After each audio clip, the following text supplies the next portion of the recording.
certain blogger brought out the news that Senator Akpabio said that Christians are not complaining, Nigerians are not complaining, that Trump should face his problems in America and not focus on Nigeria. I have not made the statement because we have not discussed the issue of President Trump yet in chambers. We shall do so in combination with the executive because we believe that it is a matter of foreign policy and diplomatic relations. I have refrained from taking any motion on that yet until we know the direction of government and what government intends to do about the position that he has taken. And you need to know that the position President Trump is taking is not based on the current realities. The position is based on a purported 2010 report. 2010 report, 15 years ago, that they said some people came on fact-finding from the US Congress, and then they went only to Plateau and Benue. They did not go to Zamfara and other areas.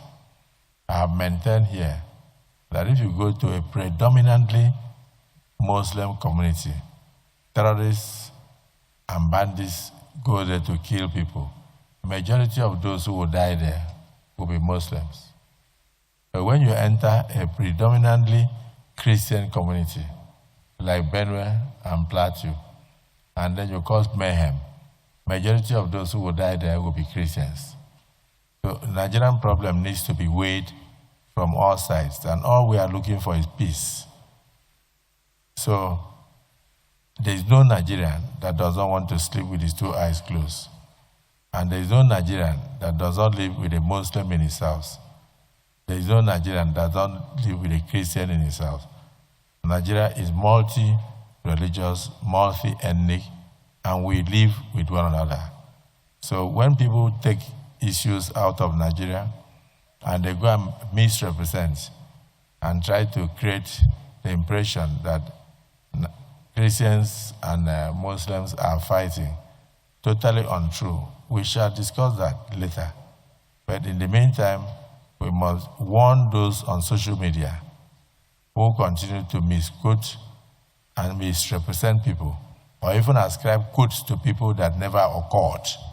That is the reason why I've directed my lawyers to petition that blogger, so that that blogger can come and tell us when the Senate President made any allusion or response to whatever President Trump could have said. But you need to know that this calls again for a closer look at social media, so that their breaking news will not break Nigeria. I think as lawmakers, we have a responsibility to look into it. It should be practiced with responsibility, with decorum, and with integrity. Communication is very clear that if you are not well informed, you are deformed. And then also, my colleagues, you also think of what you do with the social media that has a lot of breaking news. Breaking news should not break the society.